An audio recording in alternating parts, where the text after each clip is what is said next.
Ok, está gravando. Boa noite, pessoal. Boa noite. Meu nome é Anselmo.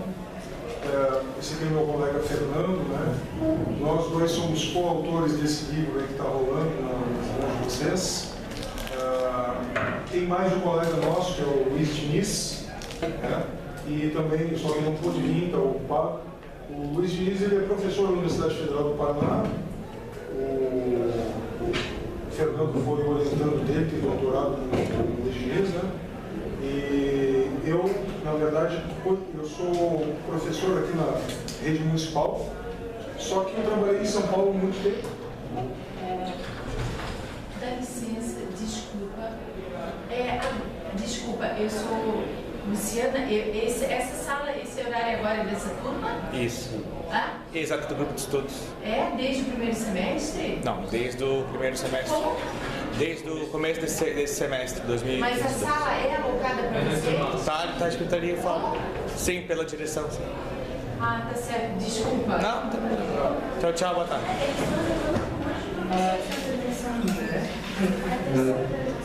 Não. E na verdade eu tenho mestrado pela USP, só que isso é uma história mais formal, né? O que importa mesmo é que a gente se conheceu nesses debates da internet, naquela época do Orkut, aí que veio a verdadeira formação. Não faculdade de Orkut dos dinossauros, mas aí que começou, né? Na verdade, um pouquinho antes, né? Quando eu fui para São Paulo em 1989 fazer o mestrado, né? Como muitos de vocês não estão nascendo, aí eu estava na época do pós-modernismo, assim, chamado pós-modernismo. Né? E o pós-modernismo, filosoficamente, ele rompia com o chamado modernismo, e dentre essas filosofias do modernismo estava o marxismo. Então tinha várias coisas acontecendo naquele mundo cultural da USP, né? Mais a parte de cultura e tal. E o pessoal marxista velho, eles tentaram se reciclar. Tentando se reciclar, tipo assim, eles mudaram a roupagem, mas permaneceram os mesmos capoeiras, né? Isso se vê, por exemplo, que luta racial, na verdade é uma luta de classes transfigurada. O discurso é basicamente o mesmo, só mudam algumas figurinhas, né? A questão do meio ambiente, tem muito ambientalista que na realidade é um cara que sabe tão pouco ou menos do que eu sobre o meio ambiente de fato. Na verdade ele tem um discurso cujo material é meio ambiente, mas todos os cacoetes, toda a terminologia não, mas todo o método dele consumo e raciocínio, na verdade não passa de um tipo de marxismo. Bom, e esse tipo de coisa foi me irritando naquela época, né? Um ambiente muito diversificado, aí eu fui me bandeando cada vez mais. Eu não gosto do rótulo, né? Direita, eu acho meio simples, então discordo de mim, inclusive. Mas eu fui me bandeando mais pelo pensamento liberal, né? Claro que existem várias tendências do liberalismo, a gente sabe disso, algumas das quais até eu não simpatizo, né? Mas o que aconteceu? Isso foi tornando minha visão de mundo diferente dos meus colegas, da grande maioria. E o fato de eu entrar no mercado, né, e para o ensino privado, fez com que eu realmente passasse a pensar quase que diametralmente oposto aos meus colegas. E a questão que a gente vai colocar depois, Fernando, falar alguma coisa para você perguntar, é por que a geografia, né, a gente vê isso em quase todo, não só a geografia, mas a ciência social em geral, mas no nosso caso especificamente a geografia, ela se tornou quase que um apêndice das ciências sociais e plena de marxismo, né? Tem razões para isso. Na verdade, eu só vou adiantar um pouquinho essa parte da ciência em si, né? A geografia ela se encontra numa área de intersecção, né? Isso desde o século XIX. Entre humanidades, ela foi fundada por um historiador e por um naturalista. Naturalismo como eram chamados os pesquisadores pré-ciência da geologia, pré-ciência da botânica. O cara era naturalista, né? Então tinha as contribuições do naturalista, as contribuições do historiador. E eles fundaram a cátedra da geografia. Então ela permanece como uma área de intersecção até hoje, embora muitos não gostem disso, os geólogos não gostam disso. Então o que acontece? Essa parte da humanidades, a partir dos anos 70, 60, 70, nos Estados Unidos, começou a incorporar o discurso marxista. E muito fortemente no Brasil a partir dos anos 80. Porque tudo que acontece, assim, entre aspas, na periferia intelectual, acaba sendo mais exagerado. Né? Você tem um pouco de marxismo lá na academia americana, ele chega aqui e se torna hegemônico. Né? Você tem uma modinha cultural, um tipo de música na Europa, etc., passa aqui, passa hegemônico, passa simplificado. Talvez colocar alguma coisa. Bom, falando de mim especificamente, eu fui estudante de geografia, então, na Universidade Federal do Paraná, e quando eu entrei na faculdade, o ambiente cultural era dominado pelo marxismo. É dominado, mas não é dominado. A grande verdade é essa. Na Universidade Federal do Paraná, até onde eu sei, não tem um grupo como esse de vocês. Né? Foi uma iniciativa bastante interessante. E acredito que se vocês fundassem um negócio, se eles fundassem um negócio desse na reitoria lá, provavelmente os alunos iam ser perseguidos com alcunha de fascista, cadelas do capitalismo, coisa do gênero, assim, talvez até espancados, gerados de morte, etc. O pessoal lá gosta de bater e ninguém pensa diferente. Né? Mas, como eu também gostava de briga, né, eu geralmente me posicionei meio contra a minha turma e contra os professores. Né? E o lado bom foi que eu encontrei dentro da universidade ainda tinha um professor que não era igual aos outros, que era o Slávio Diniz Filho. Né? Até na última vez que a gente falou junto, né, o Anselmo me chamou de puxa-saco, né? Você puxa-saco do professor, não sei o quê. Ele não vai mais te dar nota, não vai mais puxar o saco dele e tal. Mas é verdade, né? E era assim, não que o Diniz seja um professor de direita, como o Anselmo disse, né? Ele tem várias, tinha, agora cada vez menos, mas várias ideias assim, de desenvolvimentistas, como a maior parte das pessoas formadas no Brasil tem. Então, o Estado tem que intervir para reduzir desigualdades sociais, etc. Só que o Diniz tinha a coragem de colocar bibliografias diferentes para os alunos lerem. Né? E eu gostava de ler e ir atrás dessas bibliografias. Então, esses textos que vocês devem estar entrando em contato agora, esse grupo de pesquisa de vocês, né? Milton Friedman, Friedrich Hayek, Eugen Buchbinder, né? Enfim, essa infinidade de economistas austríacos. Eu não sei porque a Áustria tem tanta gente boa, né? E o personagem mais famoso da Áustria é o Hitler. Com tanta gente inteligente que nasceu em Viena, né? O personagem mais famoso da Áustria é o Hitler.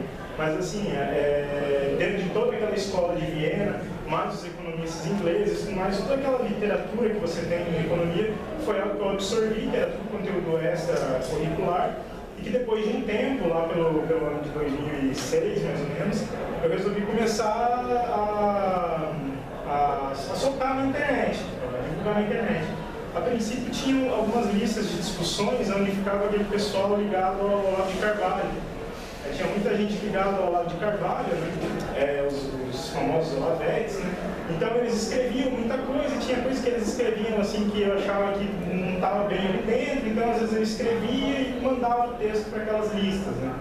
Tinha alguns que incentivavam a escrever mais, até mesmo na época tinha um cara que era esse pedaço da história eu estou começando a recuperar quando ele lendo os e-mails antigos lá, assim. Cara que o pseudônimo dele era Heitor de Paola, né? Eu nem sei se ele escreve mais, mas ele falava assim, não, Fernando, vai lá, escreve e tal, está no caminho certo, não sei o quê, lê mais, lê esse livro, lê aquele livro, indicando bibliografia, e assim lendo, eu fui meio que me afastando do Olavo de Carvalho e tal, e da turma dele, né? Porque eles entram muito naquele negócio de uma paranoia, assim, né? A esquerda vai dominar o mundo, eles estão destruindo a cultura, eles estão destruindo tudo.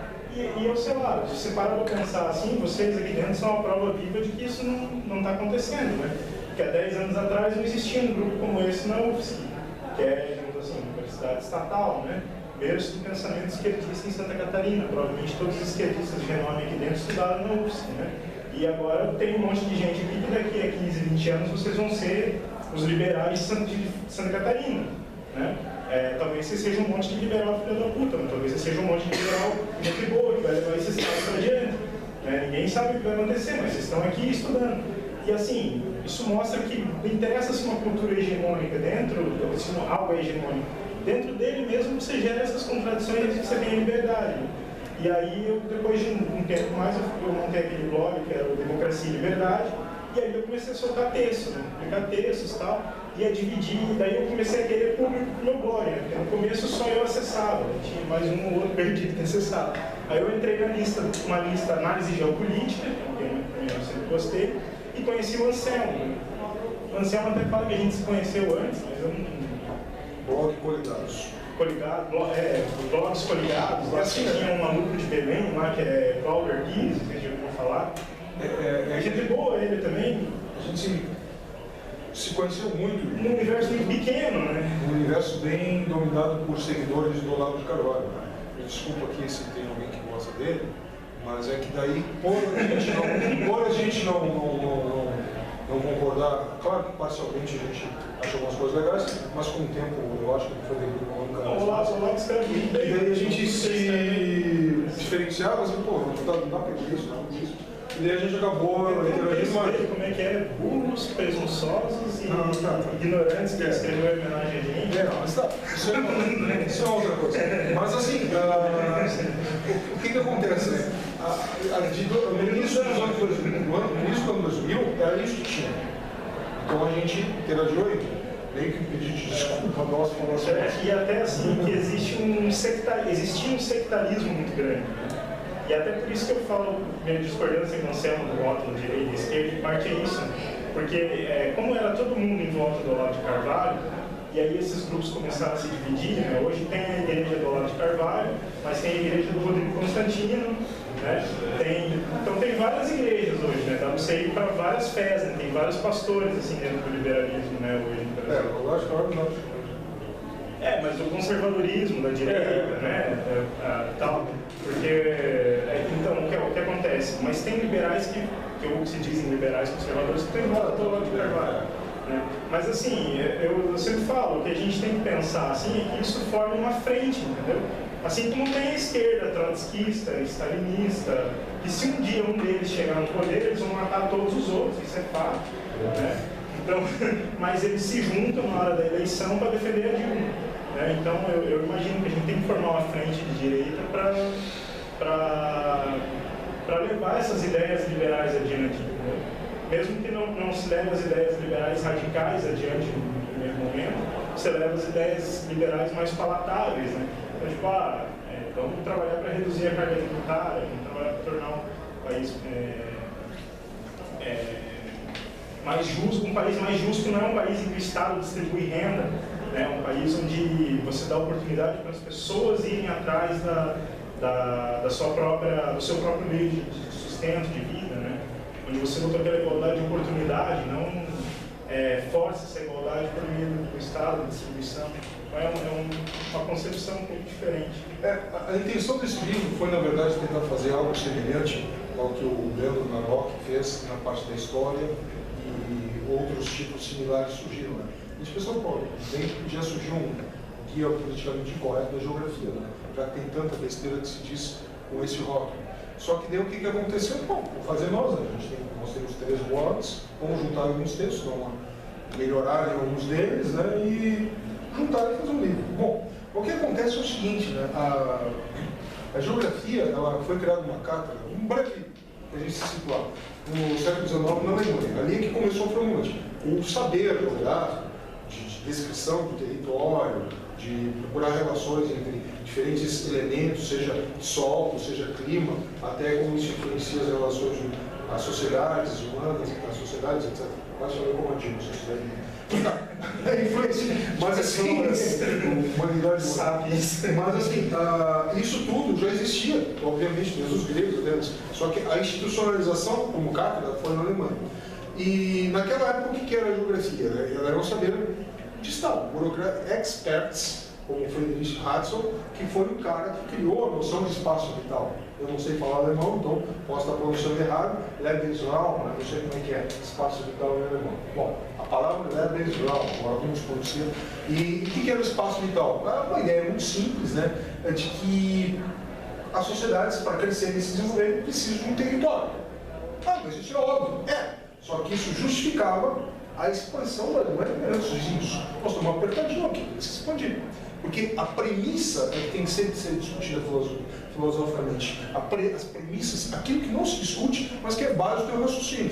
Né? E o que acontece? Daí o Friedrich Ratzel, ele começou com Hitler, não, já existia essa cultura, esse clima para que as ideias, a prática, ação política de Hitler e os nazistas florescessem.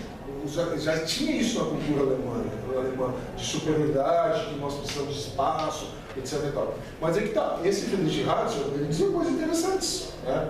Digamos assim, até pseudocientíficos, ou com um certo grau de cientificidade. Né? E a partir daí surgiu uma reação na França.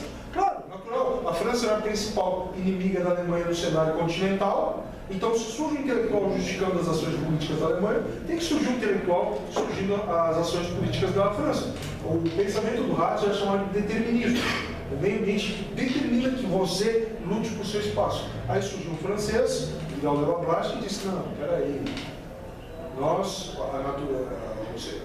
agimos por possibilidades. Então ele passou a ser teórico do possibilismo. Existem condições, chances, oportunidades. Então não é porque eu estou oprimido pelas minhas necessidades que eu vou te atacar e roubar do território. Não, existem possibilidades. Uma delas é essa, da violência entre Estados. A outra é o desenvolvimento científico e tecnológico, de aumentar, por exemplo, a produtividade no meu espaço, produzir mais aqui e ter mais alimento. Então essas duas correntes eram as correntes que se degladiavam no século XIX. Mas uma coisa que é interessante, né, é que quando a geografia surge, o comércio nunca é uma opção. Né? Tipo, porque tanto uma teoria quanto a outra não pensa assim, bom, a gente pode trocar produtos. Né? Então, assim, tanto a geografia a alemã quanto a geografia francesa, elas já surgem com uma ideia mercantilista. Justificativas de Estado. Elas são saberes criados para legitimar a ação do Estado. Mas a geografia física, clima e tal. Sim, existe isso. Mas esse apanhado de dados é utilizado para assessorar ações de governantes. Aí tá, aí vem um monte de outros intelectuais interessantes, Max Weber, etc. Mas aí no século XX, na América, no mundo anglo-saxão, o que vai ser geografia? Coleta de dados. Até está retornando isso agora. Eles chamam aqui de geografia teorética. É uma tradução errada do nome, tá? Porque theoretical quer dizer teórica. Aí na Aptation eles traduziram como teorética. Mas ficou um nome tão bonitinho, né? Porque é geografia teorética. Uma geografia extremamente quantitativa, com muitos dados, uma coisa importante, que passou a vigorar nos Estados Unidos, no século XX. E daí no Brasil foi utilizado nos anos 70. O mercado se beneficiou disso. Quem utilizou foi o IBGE, o Brasil de Geografia e Estatística. Grandes compêndios de relato, o Estado de novo, de dados sobre o Brasil, sobre as regiões, foram feitas no Brasil nos anos 70 pelos militares. Então eu gosto ou não deles, eu não estou defendendo o ditador militar, pelo amor de Deus, né? Deixar bem claro isso, está gravando, porque às vezes a gente fala uma coisa, cara, não, mas eles faziam esse tipo de coleta de informações que hoje em dia tem muito pouco. Então o que acontece? Então ficou essa geografia. Essa geografia passou a ser vista pelos professores como a geografia do Estado. Na visão dos anos 70, dos professores de geografia, o Estado era o Estado defensor do capitalismo, né? Eles não tinham essa visão que hoje vocês têm, que nós temos, não. Uma coisa é o capitalismo liberal, outra coisa é o capitalismo de Estado. Mas para eles era tudo uma coisa só. Os militares estão defendendo o capital. Então daí começa a surgir o quê? Nos anos 70, lá nos anos 60, eu acho, lá nos Estados Unidos, tinha vários intelectuais. Um deles se chamava David Harvey, que já andou dando as caras na USP, inclusive, né? E ele tinha vários livros de geografia bem teorética, né? E daí ele escreve um livro muito interessante chamado Justiça Social da Cidade. O que esse livro é interessante? Porque ele mostra os problemas urbanos, ele mostra o que seria uma análise e solução proposta pelo pensamento liberal e uma análise pelo pensamento proposto pelo pensamento socialista. Ele coloca entre aspas marxista. Ele já coloca o socialista na segunda parte do livro, porque é a guinada que ele está dando para a esquerda. Ele, como um geógrafo quantitativista, né, daquela linha americana, ele começa a dar essa guinada para a esquerda, coloca o pensamento socialista. Mas o livro é interessante porque ele pode contrapor visões. Para quem está entrando no assunto, então ele é útil desse ponto de vista. E de lá para cá, daí ele se tornou, um dos livros dele que se tornou quase tipo best-seller, foi a Condição Pós-Moderna, que na verdade ele critica o pós-modernismo, porque nessa área de geografia e urbanismo, mais na área da arquitetura, tem muito a tendência de criticar o grande planejamento estatal. né?